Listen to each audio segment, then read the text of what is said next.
Chers étudiants, bonjour. Dans cette séance, nous allons voir le calcul de pH de solutions salines. Nous avons vu comment on calcule le pH pour une solution aqueuse contenant un acide fort. Nous avons vu la situation de l'acide faible. La même chose pour des solutions contenant des bases, que ce soit une base forte ou une base faible.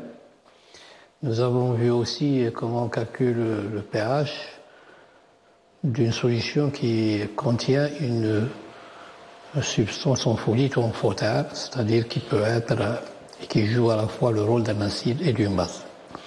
Maintenant, on va passer pour le calcul de pH de solutions salines. Donc, on va voir tout d'abord la réaction de formation d'un sel. On va voir la situation d'un acide fort, d'un sel qui provient d'un acide fort et d'une base forte. Celle d'un sel qui provient d'un acide fort et d'une base faible. Le sel qui provient d'un acide faible et d'une base forte. Et le sel qui provient d'un acide faible et de base faible. Alors, pour ce qui est de la réaction de formation d'un sel,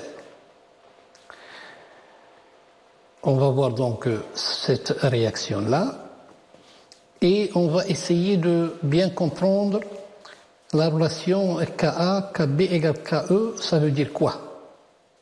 Parce que ça, c'est une expression mathématique. Alors, quand je prends un couple acido-basique dans le cadre de la théorie de Bronsted, dont l'acide s'ionise selon un équilibre avec une fonction, avec une constante Ka. Quand on écrit Ka fois Kb est égal à Ke, ça veut dire quoi? Alors, je commence par dire qu'un sel, normalement, c'est le produit, si vous voulez, de l'action d'un acide sur une base. Quand on fait agir un acide sur une base, on va former un sel et de l'eau. Donc un acide AH plus une base BOH, ça va nous donner un sel AB plus de l'eau. Ce sel AB, on dit qu'il provient de notre acide AH et de la base BOH. Et donc comme l'acide il peut être fort ou faible, et la base qui peut être forte ou faible, donc on a 4 situations qui vont se dégager. Alors, le premier exemple. Si je fais réagir de l'acide chlorhydrique sur de la soude, je vais former NaCl, chlorure de sodium, qui est le sel de cuisine. Donc, NaCl, c'est un sel qui provient de la réaction de l'acide chlorhydrique sur la soude. Donc, NaCl est un sel qui provient de HCl. HCl, c'est un acide qui est fort, c'est-à-dire dont l'ionisation ou la déprotonation se fait selon une réaction totale. Et NaOH, elle aussi, est une base forte. Donc on dit que NaCl est un sel qui provient d'un acide fort et d'une base forte. Si je prends l'exemple de l'acide acétique et de la soude, cette réaction va nous donner un sel qui est donc les acétates de sodium. Et là, on voit que, si vous voulez, ce sel-là, CH3COONA, c'est un sel qui provient de l'acide acétique. L'acide acétique, c'est un acide faible. Et de NaOH. NaOH est une base forte. Donc là, on est dans la situation d'un sel qui provient d'un acide faible et d'une base forte. Donc, si je reviens à NaCl, dans l'eau, quand on met NaCl dans l'eau, il se dissocie en donnant les ions Na+, et les ions Cl-. Na+ est l'acide conjugué de la base NaOH. NaOH est une base qui est très forte. Et Na+, c'est son acide conjugué. Cl-, par contre, est la base conjuguée de l'acide chlorhydrique, HCl. HCl, c'est un acide qui est très fort. Donc Cl- est la base conjuguée d'un acide qui est très fort. Prenons un autre exemple. Hein? Donc, si je prends CH3COO NH4, donc les acétates d'ammonium, ce sel-là est un sel d'un acide qui provient d'un acide faible, qui est donc CH3COOH, et d'une base faible d'ammoniac, NH3. CH3COO-, c'est la base conjuguée de CH3COOH. Et NH4+, c'est l'acide conjugué de NH3. Donc là, on est dans le cas d'un sel qui provient d'un acide faible et d'une base faible. Maintenant, on va essayer de comprendre cette relation Ka, Kb est égal à Ke.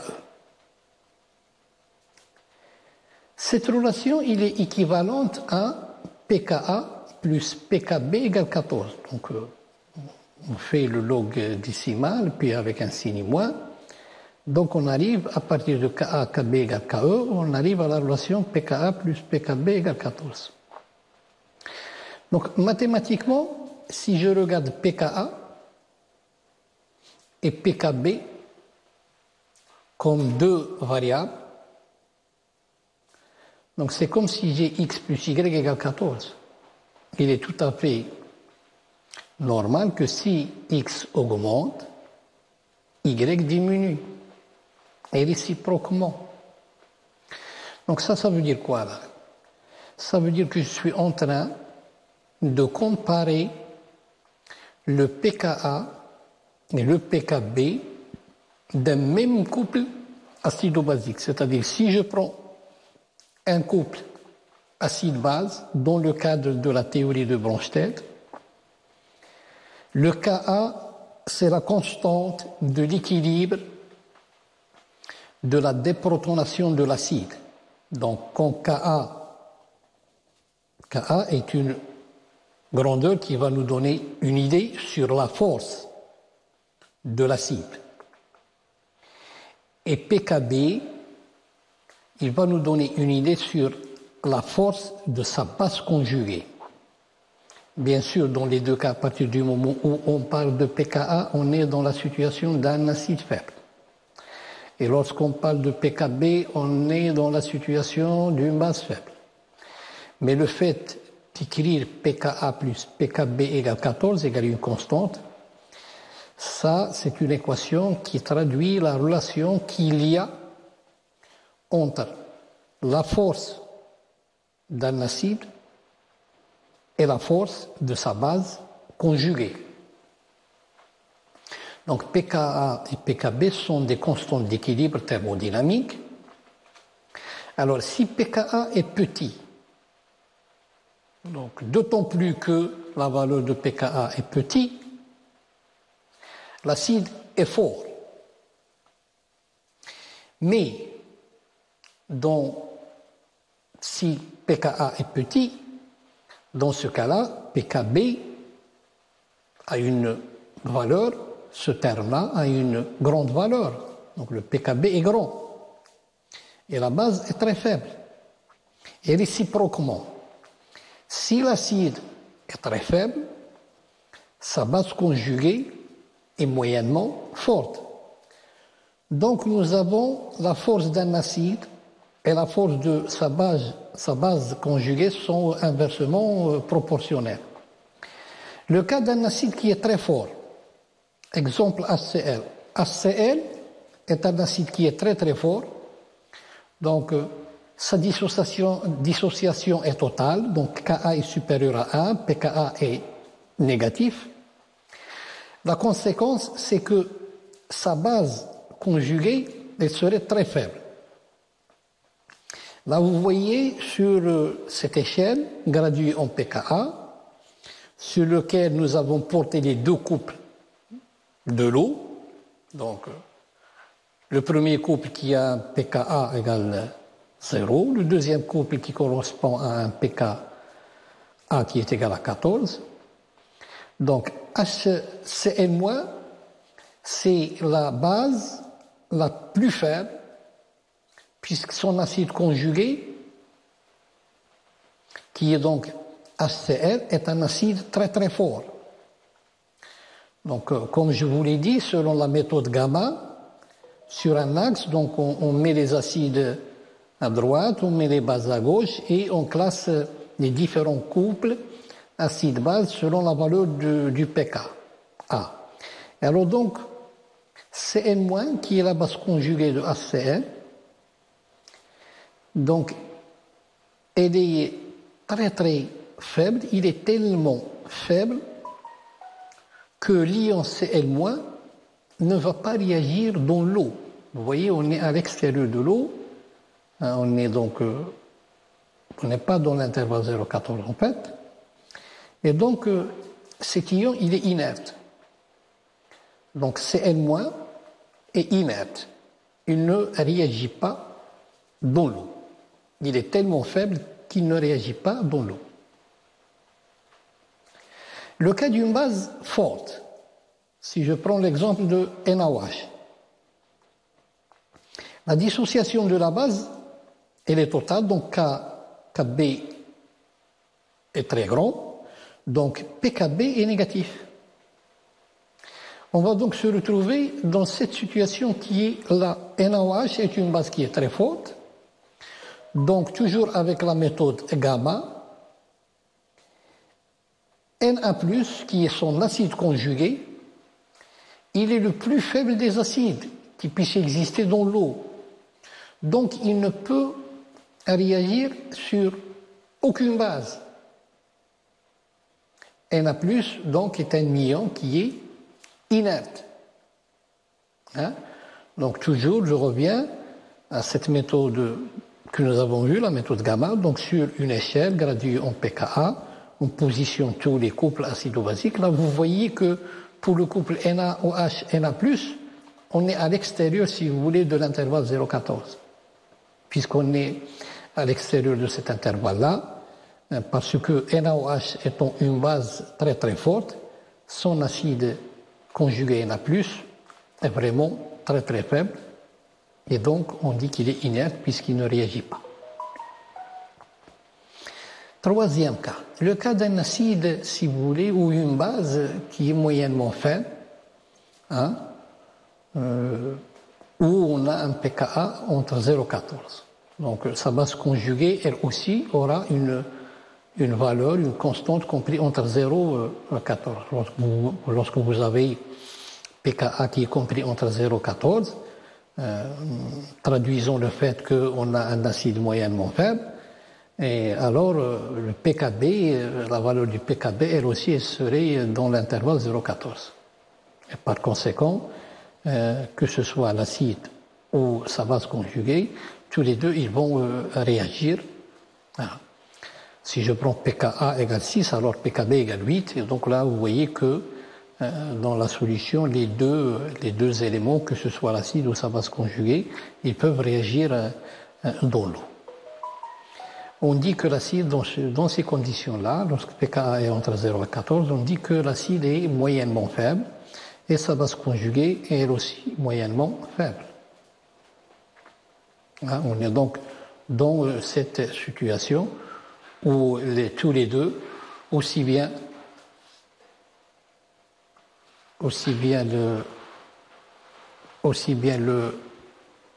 l'acide que la base peuvent réagir dans l'eau.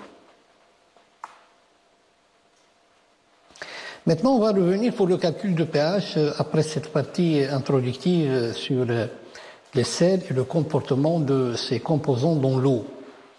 calcul de pH, donc, je prends le cas d'une solution d'un acide fort et d'une base forte. Donc, si j'ai un sel qui provient d'un acide fort et d'une base forte, par exemple NaCl, eh bien, comme on l'a vu, donc en faisant réagir HCl sur NaOH, donc NaCl, c'est un sel qui provient d'un acide fort et d'une base forte. Ça veut dire quoi? Ça veut dire qu'en solution aqueuse, lorsque le sel se dissocie en donnant Na+, c'est N-, Na+, c'est l'acide conjugué d'une base qui est très forte, et Cl-, c'est la base conjuguée d'un acide qui est très très fort. Donc cette base conjuguée, elle est très très faible, donc on dit qu'elle est inerte, ou cet ion, il est indifférent, ou qu'il est spectateur, donc il ne participe à aucun équilibre acido-basique. Donc de même pour Na+, l'acide conjugué, il est très très faible, parce qu'il provient d'une base, c'est l'acide conjugué d'une base qui est très forte. Donc c'est un ion inerte, spectateur, donc il ne participe à aucun équilibre acido-basique. Donc le pH, dans ce cas-là, d'un sel qui provient d'un acide fort et d'une base forte, il est égal au pH de l'eau, tout simplement, qui est égal à 7 à 25 degrés Celsius.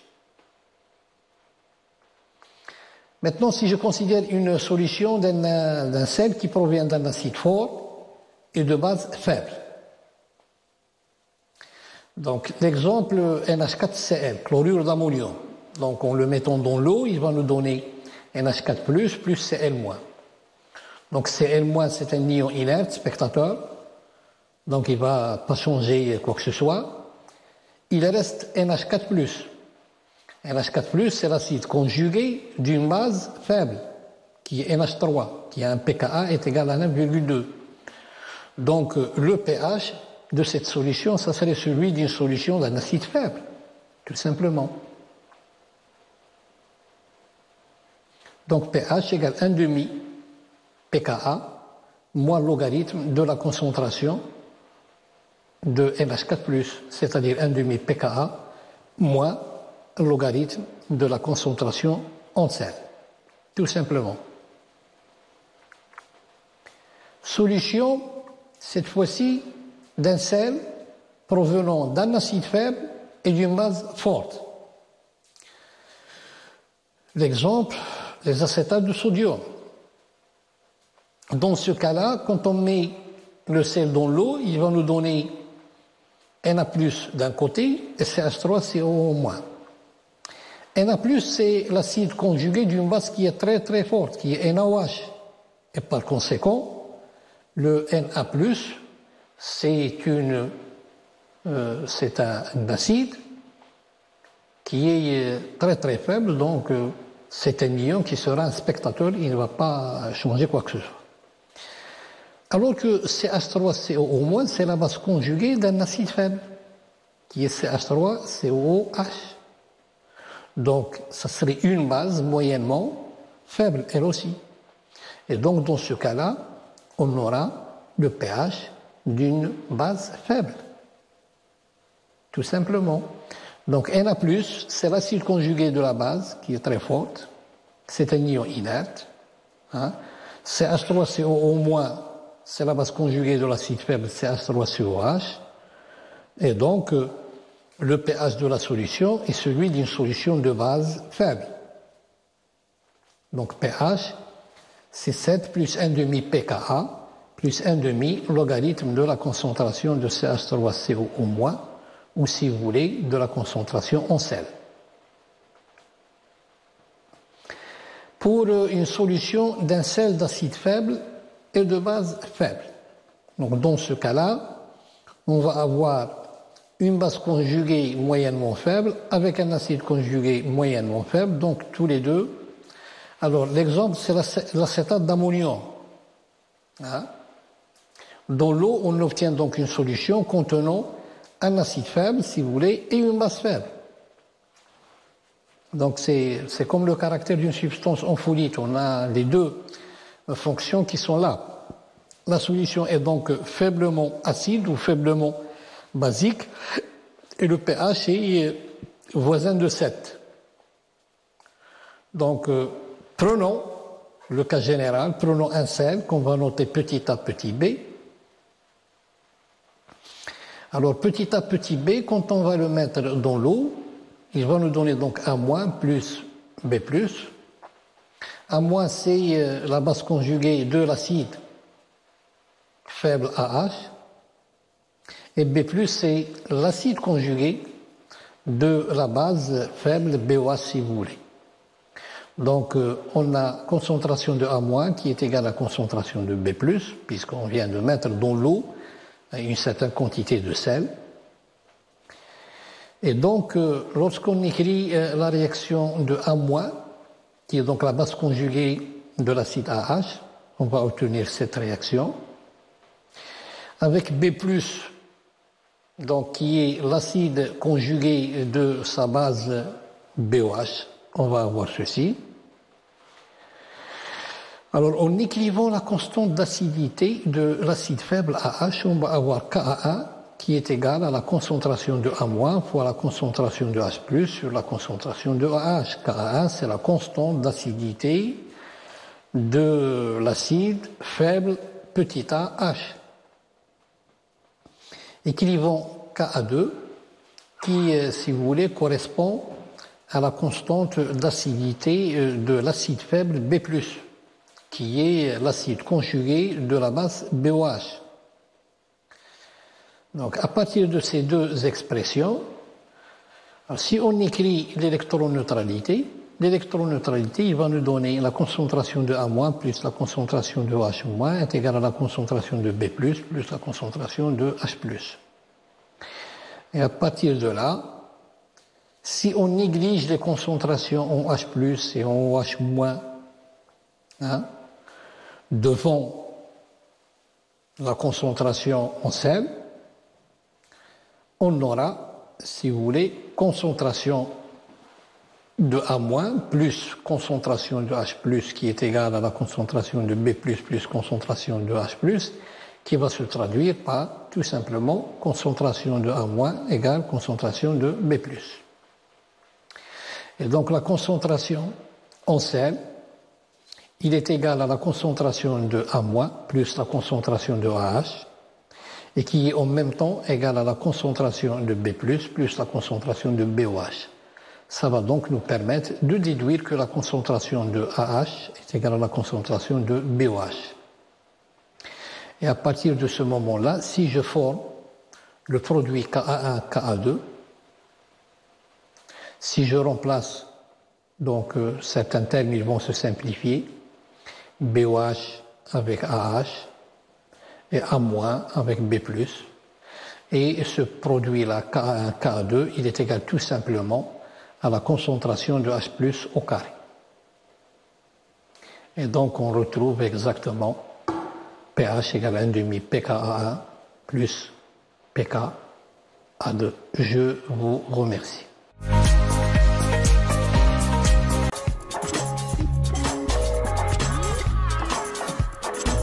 إن أعجبك الفيديو لا تنسى الإعجاب والاشتراك في القناة.